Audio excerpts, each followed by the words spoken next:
এসময়ত উত্তৰ পূৰ্বাঞ্চলত নাছিল খ্ৰীষ্টানৰ নাম নিচান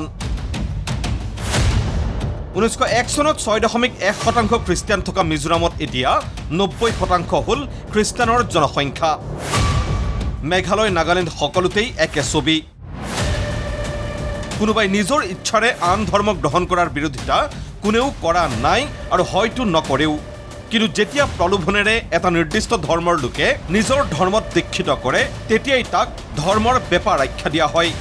খ্ৰীষ্টান ধৰ্মত দীক্ষিত হোৱাৰ লোকৰ সংখ্যা বৃদ্ধিক লৈ মূৰৰ কামুৰণি উঠি নহয় খ্ৰীষ্টান ধৰ্মত দীক্ষিত কৰাৰ যিটো ষ্টাইল এজেণ্ডা চলিছে তাক লৈহে বিভিন্ন সচেতন সংগঠন কিংবা ব্যক্তিয়ে শেহতীয়াকৈ চৰ্চাত ৰাখিছে ধৰ্মান্তৰকৰণক সেয়েহে উত্তৰ পূৰ্বাঞ্চলৰ কেতবোৰ তথ্যৰ লগতে অসমত শেহতীয়াকৈ তীব্ৰতৰ হোৱা ধৰ্মান্তৰকৰণে জোকাৰি পেলাইছে সচেতন মহলৰ মন মগজু ছিকিমত 1901 চনত খ্ৰীষ্টান লোকৰ সংখ্যা আছিল মাত্ৰ 136 গৰাকী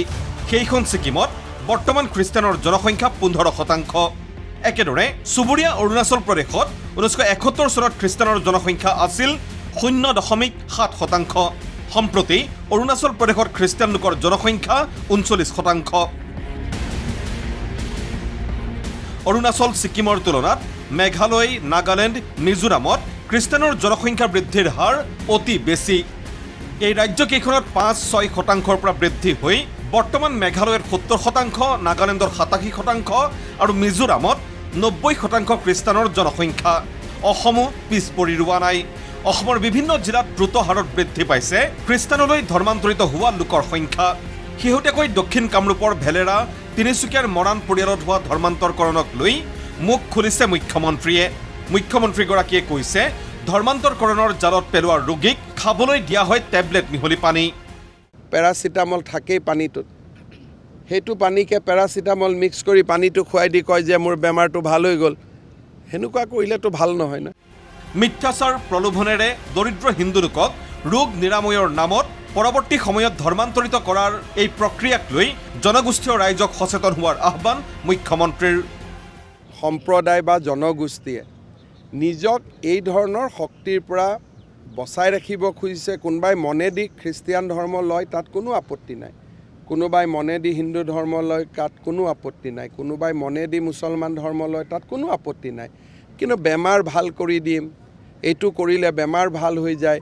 এইবিলাক যি অপপ্ৰচাৰৰ জৰিয়তে দুখীয়া মানুহক কনভাৰ্ট কৰা হয় সেইটো ভুল কথা আৰু সেইটোৰ পৰা আঁতৰি থাকিব সমান্তৰালকৈ মুখ্যমন্ত্ৰীয়ে ক'লে ধৰ্মান্তৰকৰণক লৈ কোনোবাই বিচাৰিলেহে হস্তক্ষেপ কৰিব চৰকাৰে ৰাইজে ইয়াৰ ওপৰত বিচাৰ বিবেচনা কৰক আমি ৰাজনীতি কৰা মানুহবিলাক ইয়াৰ পৰা দূৰত থাকোঁ পিছত ৰাইজে যদি কিবা আমাৰ পৰা বিচাৰে দেখা যাব বৰ্তমান এইটো জনগোষ্ঠীৰ ভিতৰৰ সমস্যা আমি তাত মাত মাতিব খোজা নাই অৱশ্যে আমাৰ হাতত থকা খবৰ অনুসৰি RSSৰ বহুকেইটা বিবিধ সংগঠনে বিভিন্ন সময়ত তথ্য সহকাৰে সকলো জনাইছে চৰকাৰক কিন্তু তাৰ পাছতো হিন্দু সমাজৰ সুৰক্ষাৰ কথা কোৱা চৰকাৰে প্ৰলোভনেৰে হোৱা ধৰ্মান্তৰকৰণ ৰোধত লোৱা নাই চকুত পৰাকৈ বিশেষ পদক্ষেপ ব্যুৰ' ৰিপৰ্ট ND24।